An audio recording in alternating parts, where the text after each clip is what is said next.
Ali to nije ništa loše, ja nisam neko vidio, ali samo sam pomislio. To nije strašno. Isus kaže, iz srca izlaze zle misli. I ovo je nevjerovatna stvar. Ovo je nevjerovatno otkrivenje koje sam ja otkrio u svom životu. Ja sam mislio da iz mojih misli izlaze zle misli. On kaže, iz srca izlaze zle misli, požuda, oholost, nepravednost. I to upravlja čovjek. Zar je moguće da s mojim srcem nešto nije u redu? Zar je moguće da u mom srcu postoji nešto što ne valja, što je trulo? Šta želim reći sa ovim? Želim reći, ako nisi nikoga ubio, to ne znači da si dobra osoba. Ko je dobar?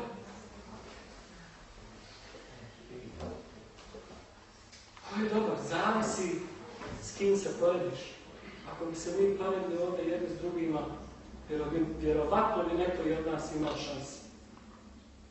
Ali ako se poredimo sa Tvorcem, koji je izvor života, pravednosti, svetosti, on koji je iznad svega, niko od nas nema šanse. Kad bi vas pitao da dignemo ruku, oni koji misle da su savršeni, ja ne vjerujem da bi niko digao ruku. Niko nije savršen. Božja riječ čak kaže da su svi zgriješili i lišeni su Božje slave. Kaže, nema pravednog ni jednog. I ako dođeš do ove spoznaje, da si grešan, na dobrom si putu.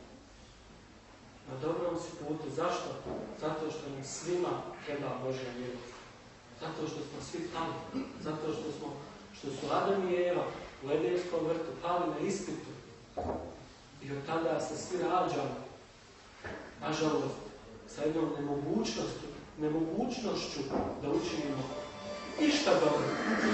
Ponekad činimo dobro, pa neko napravi bolnicu, pa neko napravi i čini plemenite stvari. Zbog sveočne Božje milosti. Naravno da. Ali suma sumarum, kada svako iskreno pogleda u sebe i ako si dovoljno hrabar da pogledaš u sebe, nećeš naći razlog slave. Biblija čak kaže na jednom mjestu da ako bi sami sebe prosuđivali, uvijek bi našli razlog slave, uvijek se mi imamo s nečim pohvaliti. Ali zato nas Bog prosuđuje. I Bog ispituje naše bubrege i našu dušu. Ne zato što nas mrzi, ne zato što mu smeta, nego zato što nas ljubi i što želi da idemo slavu, pobjedu i pobjedu, da budemo bliže njemu. Danas u postmodernom svijetu se koristi jedna velika riječ koja se zove tolerancija. Riječ tolerancija nosi značenje da pretrpiš štetu, nosi značenje prihvaćanja, poštivanja drugih i uvažavanja. To su dobre stvari. Ali ja vjerujem, ovo govorim ja lično šta vjerujem, da čovjek koji vjeruje u Boga ne treba biti tolerantan. Možda nas ova izjava šokira. I to je ono što želim da uradim. On treba da voli. Čovjek koji poznaje Boga ne treba da samo toleriše. On treba da ljubi. On treba da se žrtvuje. Ne samo da uvažava. Ja vjerujem da Bog traži od nas korak dalje.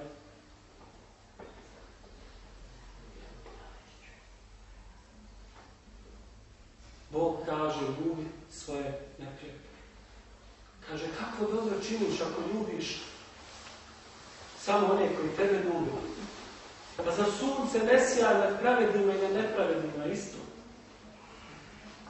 Zašto misliš da si drugačiji ako voliš samo one iz svoje porodice i one koji su tvoje? Nemoj misliti da si dobar, nemoj misliti da si nešto učinio posebno. I malo prije je gospodin Slobodan, sveštenik, pravoslavne crkve podijelio jednu predivnu priču koju je Isus ispričao. To je dobrom Samaričanu. Pazite, dobri Samaričani. Želio bi samo nešto naglasiti u dobrom Samaričanu. A to je da je on bio Samaričan. On je, Samaričanin, je bio neko ko nije bio iz židovskog naroda. Neko ko je bio njihov neprijatelj. Znate li kako su Jevreji nazivali Samaričanin u to doba? Paganima. Drugim riječima, psima, nedostojnima da budu u njihovom društvu. Ali onaj koji je bio nedostojan, koji je znao da Jevreji imaju takvo mišljenje o njim, pomogao tom istom Jevreju. To je ljubav. To je ljubav, to nije tolerancija. Znate šta je za mene? Tolerancija je nekako najniži oblik nekog osjećanja, možda ne najniži, ali ja ga tako doživljavam. Ja ne kažem da je loše, nemojte me pogrešno shvatiti. Ali nekako, niti te mrzim, niti te volim, nego te tolerišem. Bog nas poziva da ljubimo. To je puno više od tolerancije. Kaže, čini ljudima ono što bi volio da ljudi čine tebi. Zlatno pravilo koje je Isus rekao. Istočne religije mislim na Konfučija koji je rekao nemoj činiti ljudima ono što ne bi volio da tebi ljudi čini. Ali tu je zamka. Razlika je u te dvije rečenice. Zašto? Zato što nemoj činiti da ostavlja pasivni. Nemoj, ne diraš me, ne diram. Nemoj ti meni neću da mi ja tebi. Ja sam iz Sarajeva, inače, to mi je bilo jaran izletio, onako, spontan. Ali čini ljudima ono što bi volio da ljudi čine tebi. Čini, budi aktivan, ti kreni ono što bi volio da se tebi uradi. Ti počne činiti ljudi.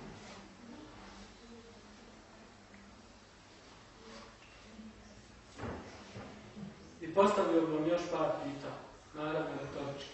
Ne da mi odgovorite, nego da ih pitate sami u sebi.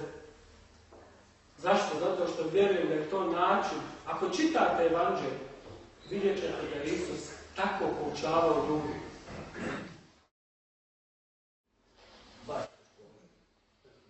Isus je tako poučavao ljude. On je govorio da više je postavio pitanja nego što je dao odgovor. Kad ga ljudi pitaju šta sad da radim, on kaže, a šta ti misliš da treba da radiš? Kad oni imaju problem i pitaju učitelju šta sad da radimo, oni im postavi pitanje. I zato vjerujem da je postaviti pitanje jako dobra stvar.